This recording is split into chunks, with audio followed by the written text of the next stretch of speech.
Ben, bos días. Sexan benvidos e benvidas a esta xornada de reflexión e debate organizada pola Valedora do Pobo, o Consello da Cultura Galega e a Fundación Secretariado Xitano.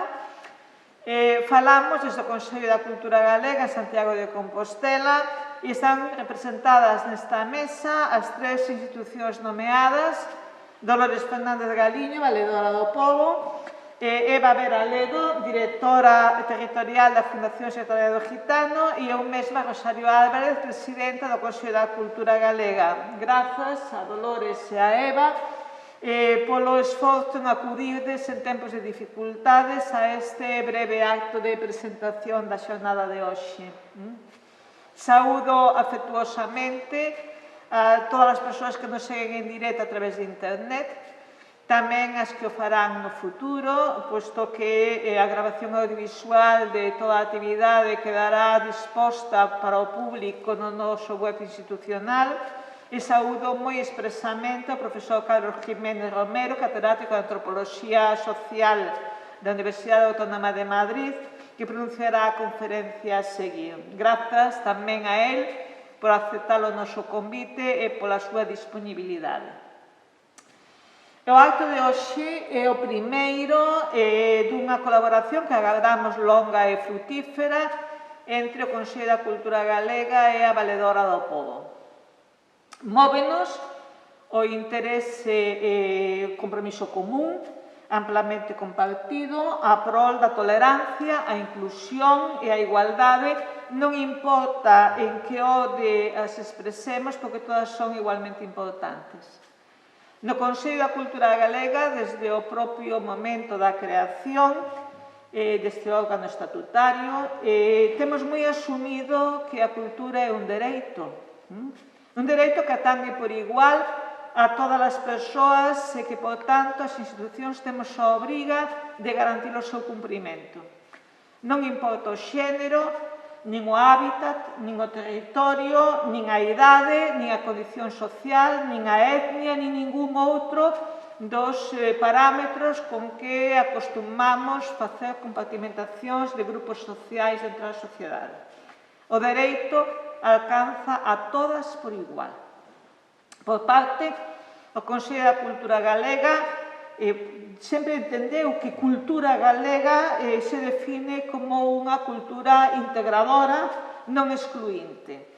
Debemos, quizáis, a sermos un pobo que se sitúa ao final dun camiño polo que durante milenios transitaron xentes de todas as condicións, vidas de todos os puntos do mundo coñecido na época, sempre acollidas de forma hospitalaria, querendo que se fixesen parte de nós, ou que, cando menos, nos levasen no seu corazón de volta ás súas terras de orixe. Tamén, con importancia non menor, somos un pobo emigrante que ten fillos e fillas espallados por todo o mundo. A cultura galega reivindica sempre o seu carácter polimórfico, as raíces multiculturais que se perden na noite dos tempos e a súa vontade de universalidade. A Valedora do Pobo e o Consello da Cultura Galega estivemos de acordo en que esta primeira actividade conxunta estivese dedicada ao pobo xitano. Contamos para ela coa colaboración inestimable, diría que imprescindible, da Fundación Secretariado Xitano, que agradezo expresamente na persoa de Eva, e espero e desexo que tamén con ela deamos inicio a unha longa colaboración, a unha liña de actividades que perduren no tempo. Por desgraza, a situación de alarma sanitaria obrigou non só a aprazar a actividade prevista para o mes de xuño, senón a cambiarla drásticamente e a facela de modo non presencial. Non renunciamos, con todo, a volver máis adiante sobre os contidos e perspectivas que agora quedaron temporalmente confinadas. As tres institucións estivemos de acordo tamén en que esta sesión titulada Pobo Xitano por unha sociedade máis igualitaria coincidise o día 16 de novembro, Día Internacional para a Tolerancia. Agradezo de novo a presenza dos que nos seguen, a presenza das miñas compañeras de mesa, o interese de todos, e cedo a palabra a Dolores Fernández, valedora do Pobo. Bos días e moitas grazas, Presidenta do Consello da Cultura, polas túas palabras, e moitas gracias, Delegado do Secretariado Xitano, pola túa imprescindible participación. Como valedora do Pobo, só podo manifestar a miña satisfacción por ter acadado este punto de encontro que ven de presentar a Presidenta do Consello da Cultura Galega e que marca o inicio dunha etapa ratificada por un acordo de colaboración entre o Consello da Cultura e a Valedoría do Pobo para seguir avanzando na construción dunha sociedade máis plena e máis xusta. Celebrar esta actividade coincidindo co Día Internacional para a Tolerancia promovido por Nacións Unidas é especialmente significativo. A tolerancia non se remite á indulxencia ou indiferencia dos que se cren tolerantes respecto dos que consideran tolerados. A tolerancia é o respeto ás creencias, culturas e opinións das persoas que integran unha sociedade. Só nunha sociedade tolerante poden florecer os dereitos humanos. Consideramos importante lembrar isto nun tempo onde proliferan palabras que incorporan o sufixo fobia para definir actitudes e comportamentos sociais. Xenofobia, aporofobia, gitanofobia, romafobia, que supoñen unha normalización do rexeitamento a quen é considerado diferente. Porén, o malo non é a diferencia, senón os prexuízos que predispoñen e se traducen en actitudes e comportamentos negativos hacia unha persoa ou un grupo de persoas. Para rematar, quero lembrar un experimento propiciado polo xornal estadounidense The Washington Post, co virtuoso violinista Joshua Bell, que exemplifica hasta que punto o prexuízo condiciona a mirada e a percepción da realidade. Joshua Bell é un virtuoso de violín considerado un dos mellores violinistas actuales do mundo. Reúne a centos de persoas en calquera dos seus concertos, pero cando tocou de incógnito en hora punta nunha estación de metro de Washington, maila o seu xeito maxistral de tocar o violín foi ignorado polos pasaxeiros. A pregunta que facía o xornal era se Joshua Bell podería chamar a atención nun contexto banal e nun momento inesperado. Vestido con uns pantalóns vaqueiros, camiseta e unha gorra, e tocando un Stradivarius de $3,5 millóns de dólares, non conseguiu chamar a atención das máis de 1.000 persoas que estiveron a poucos metros del durante os 3/4 de hora que durou o concerto. Só 7 persoas foron quen de deterse un intre a escoitar e 27 persoas diron unha pequena esmola. Unha semana antes, Joshua Bell dira o mesmo concerto no Boston Symphony Hall ateigado de xente e a entrada máis barata costaba $100. A conclusión a que chegou o xornal é que se fixera bo o refrán de que a beleza está no ollo de quen observa, neste caso, no ouvido de quen escoita.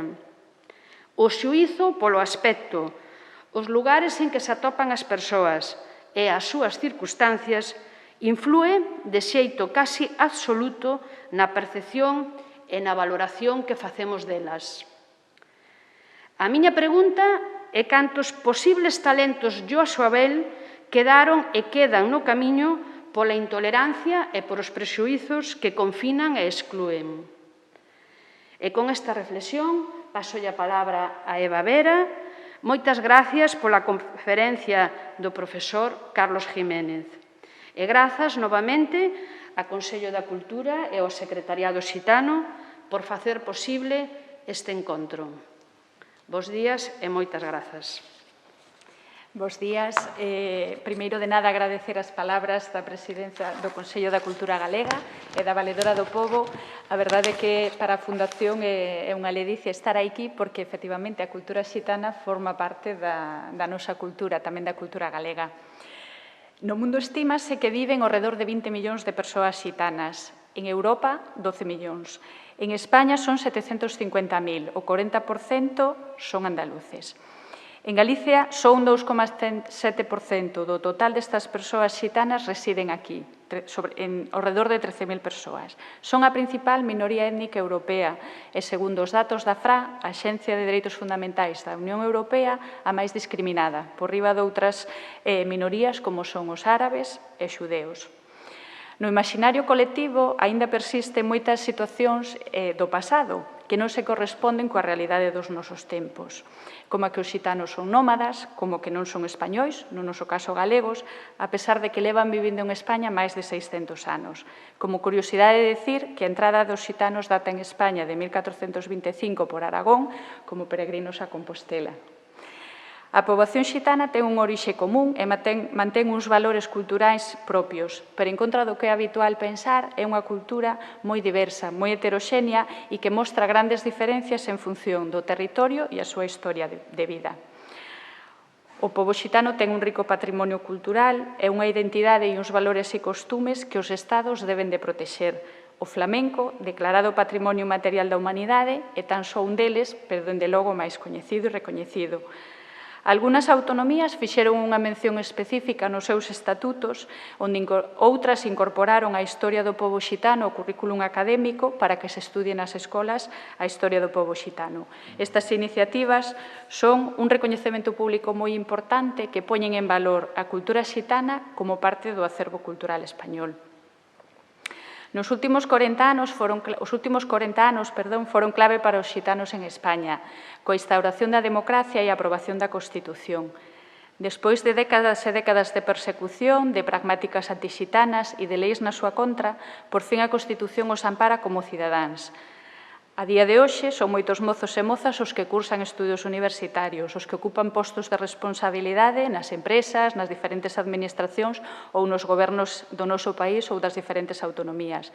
Pero, por desgracia, son os xitanos invisibles, aqueles que a maior parte da sociedade non identifica como xitanos, porque hai unha tendencia maioritaria a identificar cultura xitana con cultura da marxinalidade, e iso é un gran erro. Esta ignorancia, que aínda é tan frecuente, é tamén a principal fonte de prexuicios e estereotipos, que, por desgracia, aínda están presentes e condicionan a vida de moitos xitanos e xitanas. O coñecemento é o primeiro paso para construir a cidadanía e loitar por un futuro compartido sen discriminación. Por iso, eu de novo quero agradecer tanto a Valedora como a Presidenta do Consello da Cultura Galega esta iniciativa porque non deixa de ser e de poñer en valor a cultura xitana e darlle o verdadeiro recoñecemento que se merece. Me vou a permitir facer unha breve presentación de Carlos Jiménez, a quen quero agradecer de maneira moi especial que poida facer esta ponencia, porque ele é un experto en temas de etnicidade e, creo que a súa ponencia vai a ser moi interesante e vai a deixar patente as dificultades das persoas xitanas. Carlos Jiménez é doutor en Filosofía e Letras, catedrático de Antropoloxía Social da Universidade Autónoma de Madrid.